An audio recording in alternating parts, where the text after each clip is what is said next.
Assalamualaikum warahmatullahi wabarakatuh. Apa kabar teman-teman semua? Semoga sehat terus ya. Semoga dilancarkan semua urusannya.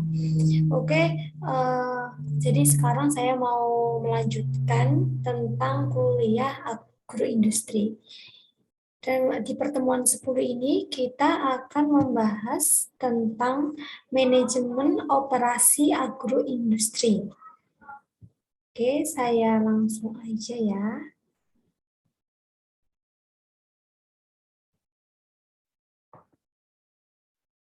Nah, manajemen operasi agroindustri. Pengertiannya dulu tentang manajemen operasi ya. Jadi manajemen operasi adalah kegiatan mengelola unit-unit operasi suatu sistem atau organisasi, terutama berkaitan dengan pengambilan keputusan dan fungsi produksi barang maupun jasa. Nah, jadi manajemen operasi sendiri itu mengelola semuanya. Misalkan dalam suatu perusahaan itu pasti ada manajemennya untuk mengelola biar semua pekerjaan itu berjalan dengan lancar seperti itu. Nah, pada definisi di atas ada 3 hal yang perlu diperhatikan. Nah, yang pertama itu fungsi. Manajer operasi bertanggung jawab untuk mengelola departemen atau fungsi dalam organisasi yang memproduksi barang dan jasa. Jadi manajemen itu yang perlu diperhatikan itu ada fungsi, sistem, dan keputusan. Jadi kalau fungsinya, manajemen itu berfungsi, tugasnya bertanggung jawab mengelola departemennya. Nah, ada yang kedua adalah sistem, itu mengacu pada sistem transformasi yang memproduksi barang dan jasa. Termasuk di dalamnya adalah membuat rencana dan analisis operasi. Jadi kalau sistemnya nanti di dalam manajemen itu berpikir bagaimana sistem bekerjanya, bagaimana sistem bekerja memproduksi suatu barangnya. Lalu yang ketiga ada keputusan. Nah, keputusan sendiri ini menyatakan pengambilan keputusan sebagai unsur penting dalam manajemen operasional. Jadi keputusan penting karena dalam pengadaan barang dan jasa itu perlu keputusan juga. Nanti produksi barangnya berapa itu perlu diputuskan juga seperti itu. Jadi ada keputusan. Jadi ada 3 yang diperhatikan, ada fungsi, sistem, dan keputusan. Nah, fungsi produksi sendiri adalah bagian dari suatu organisasi yang berkaitan dengan transformasi berbagai input menjadi output yang dibutuhkan atau produk hasilnya nanti yang memiliki tingkat kualitas yang dipersyaratkan.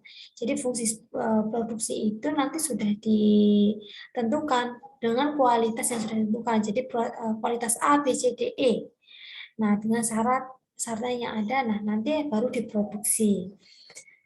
Lalu, produksi didefinisikan sebagai konversi selangkah demi selangkah dari suatu bentuk bahan menjadi bentuk lain melalui proses kimia atau mekanis untuk menciptakan atau meningkatkan kegunaan produk kepada penggunanya.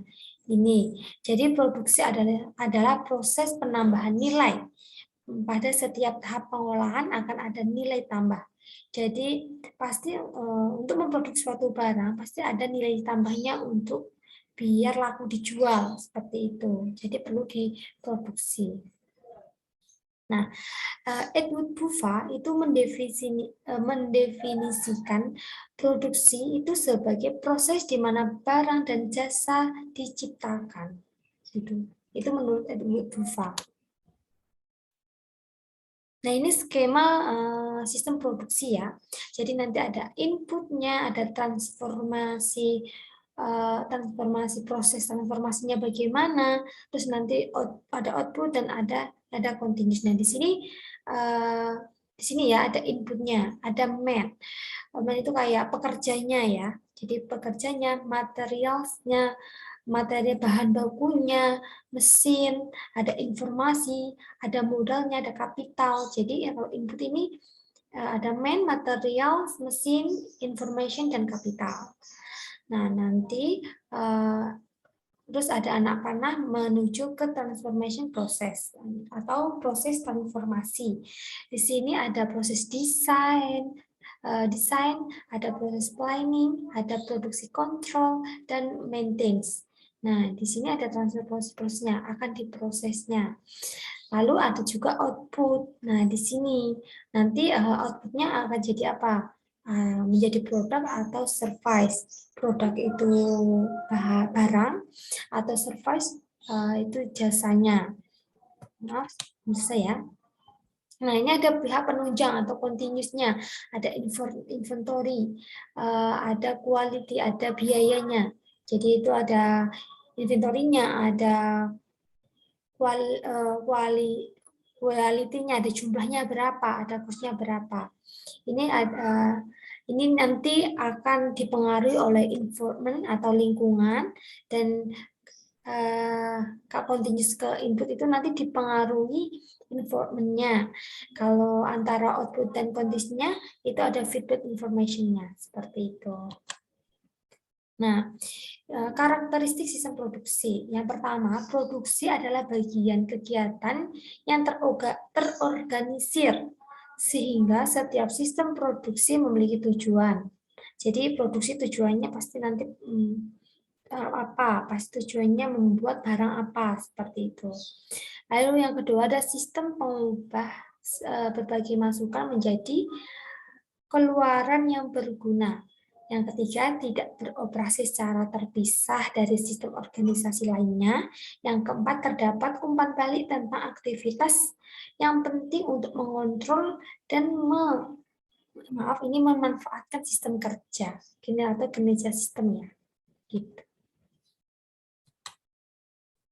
Nah, ini ada bagan classification of production system atau klasifikasi sistem produksi. Di sini akan diklasifikasikan atau dikelompokkan menjadi 4 ya. Ada continuous production, mass production, batch production, ada job production. Ya, di sini. Ini saya jelaskan satu-satu. Dari job production atau produksi di dalam toko.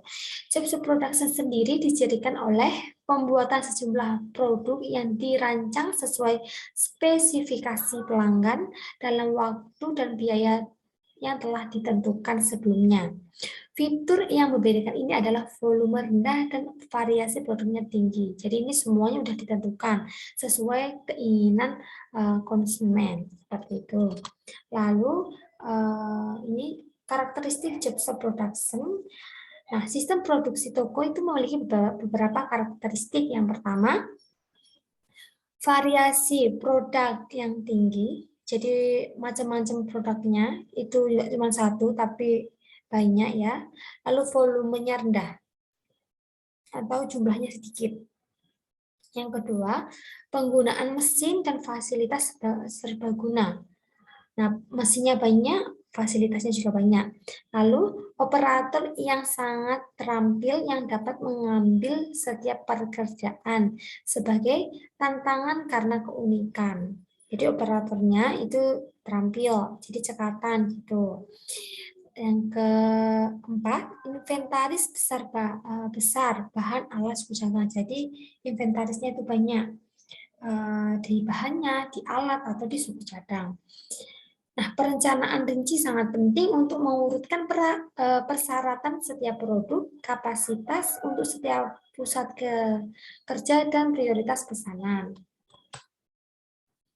Nah, yang kedua ada batch production atau tim produksi. Di sini kan pasti ada tim produksinya ya dalam suatu perusahaan. Nah, batch production ini biasanya pertama kali didefinisikan oleh American Production dan Inventory Control Society atau APICS. Definisinya seperti ini. Sebagai bentuk manufacturing, di mana pekerjaan melewati departemen fungsional dalam tim dan setiap tim mungkin memiliki peraturan yang berbeda. Jadi ada beberapa tim produksi dan memiliki sistem yang berbeda-beda. Hal ini dicirikan oleh pembuatan produk dalam jumlah terbatas yang diproduksi secara berkala. dan tebar menunggu penjualan. Nah, jadi produksinya berkala lalu dijual, jadi langsung dijual. Nah, karakteristik batch production. Nah, sistem tim produksi digunakan dalam berbagai keadaan berikut. Yang pertama, ketika adanya produksi yang lebih pendek. Yang kedua, ketika pabrik dan mesin fleksibel. Yang ketiga, ketika pabrik dan mesin setup yang digunakan untuk produksi item dalam batch dan perubahan setup diperlukan untuk memproses batch berikutnya. Yang keempat, saat pembuatan lead time dan biaya lebih rendah dibandingkan dengan pesanan pekerjaan. Nah, lalu yang ketiga itu ada mass production atau produksi massal. Di sini pembuatan bagian-bagian terpisah atau rakitan penggunaan proses yang berkesinambungan disebut produksi massal. Sistem produksi ini dibenarkan oleh volume produksi yang sangat banyak. Mesin-mesin tersebut diatur dalam garis atau tata letak produk. Standarisasi produk dan proses ada dan semua keluaran mengikuti jalur yang sama. Nah, untuk karakteristik mass production, nah, produksi massal digunakan dalam kegiatan yang pertama standarisasi urutan produk dan proses. Mesin memiliki tujuan khusus yang memiliki kapasitas produksi yang dan tingkat output yang lebih tinggi.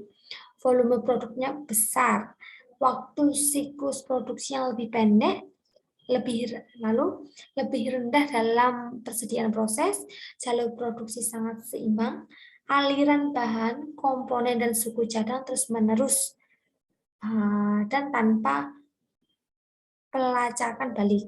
Perencanaan dan pengendalian produksi mudah, penanganan material dapat sepenuhnya secara otomatis.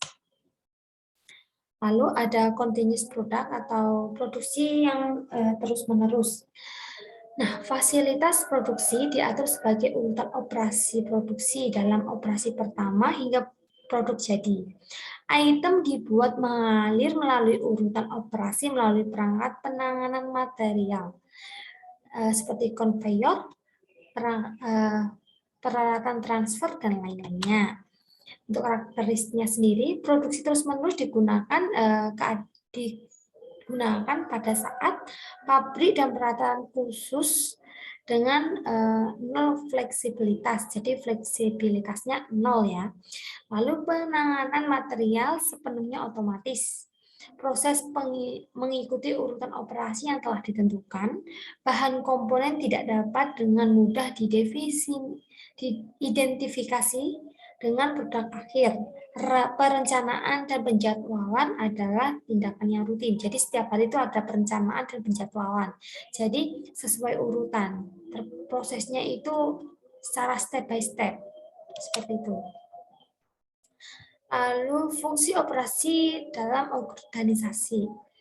Fungsi atau sistem operasi adalah bagian dari organisasi atau perusahaan yang ada, terutama untuk membuat dan menghasilkan produk, barang maupun jasa. Nah, di sini ada bagian ya, di sini ada ekstra faktor. Maaf, ini sini dulu. Ada masukan ya, ada inputnya, ada tanah, tenaga kerja, modal, manajemen, teknologi. Nah, lalu ada proses konversi, jadi diperlukan penyesuaian di sini. Terus di sini ada ekstra faktor, itu juga mempengaruhi proses konversinya. Lalu dimonitor untuk pengeluarannya, jadi outputnya akan jadi barang dan jasa. Nah, di sini juga ada supply, ada perbandingan, nanti kenyataannya bagaimana, lalu perencanaannya bagaimana, nanti itu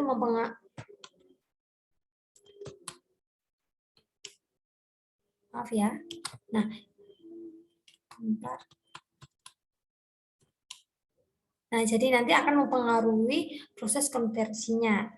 Nah, di sini seperti itu untuk membaca bagannya. Lalu ada sistem operasi untuk pertanian dan peternakan.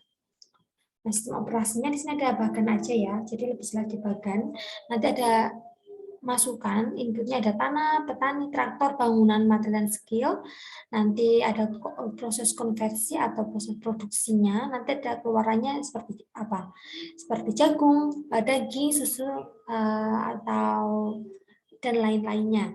Nah, itu nanti dalam proses konversi nanti akan dipengaruhi juga oleh faktor eksternal seperti cuaca, inflasi, campur tangan pemerintah, kerusakan peralatan, dan lain-lain. Nah, nanti di sini juga akan mempengaruhi ada nih ya, kalau ada pengeluaran pasti ada input baliknya, ada umpan baliknya. Nanti kondisi tanah bagaimana, panennya bagaimana, harganya tinggi apa enggak. Seperti itu. Nah, ini sistem operasi pada toko serba ada atau serba. Nah, di sini ada masukan atau inputnya ada tanah, tenaga kerja, bangunan peralatan, barang, dagangan, manajer, toko. Lalu ada proses produksinya dan pengeluarannya apa? Di sini pengeluarannya pelanggan yang telah dilayani dengan barang yang diinginkan. Nanti ada umpan balik untuk masukannya, itu ada tingkat persediaan, efisiensi tenaga kerja, volume penjualan. Lalu di dalam proses konversi nanti akan dipengaruhi oleh faktor eksternal, yaitu keterlambatan penyerahan, resesi, pertukaran tenaga kerja, dan lain-lainnya. Ini proses konversi sendiri ya. Nah, di sini proses konversi itu berbeda-beda dari industri satu dengan industri yang lain. Tetapi hal ini merupakan kegiatan ekonomi yang terdapat dalam setiap industri. Transformasi sumber daya menjadi barang maupun jasa dikenal dengan proses produksi. Nah, tujuan umum dari semua sistem operasi adalah untuk menciptakan added value atau nilai tambah, sehingga keluarannya lebih berharga bagi konsumen. Nah, proses konversi dapat menciptakan manfaat yang berbeda. Ya, nah, ada manfaat dasar atau primary utility, manfaat bentuk from utility, manfaat waktu time utility, manfaat tempat place utility, manfaat milik ownership utility. Jadi banyak. Nah, sasaran operasi, nah ditetapkan sebagai kriteria pengukuran prestasi ya. Itu nanti ada biaya, penyerahan, dan fleksibilitas. Nah, jadi nanti sistem sasarannya itu biaya, fleksibilitas, penyerahan, seperti itu. Untuk biaya sendiri, yang meliputi biaya tenaga kerja, biaya modal, biaya operasi, terus biaya operasi tahunan, kualitas. Maaf, ini ada kualitas, ada 4 ya, ada kualitas. Ini ada kualitas juga. Nah, kalau kualitas itu sebagai sasaran, maka kualitas produk atau jasa harus dijaga untuk kepuasan pelanggan. Lalu ada penyerahan, mengacu pada kemampuan operasi untuk memenuhi permintaan penyerahan produk atau jasa kepada pelanggan secara konsisten. Fleksibilitas itu dalam operasi produksi adalah reaksi yang cepat terhadap perubahan volume dan memperkenalkan produk baru. Seperti itu. Nah, berikut materi hari ini. Nanti kalau ada pertanyaan, silahkan ditanyakan saja di grup atau nanti kalau ada pertanyaan bisa ditanyakan di grup atau di WA grup atau di chat room nanti di learning. Sekian, mohon maaf kalau saya ada salah. Saya tutup saja.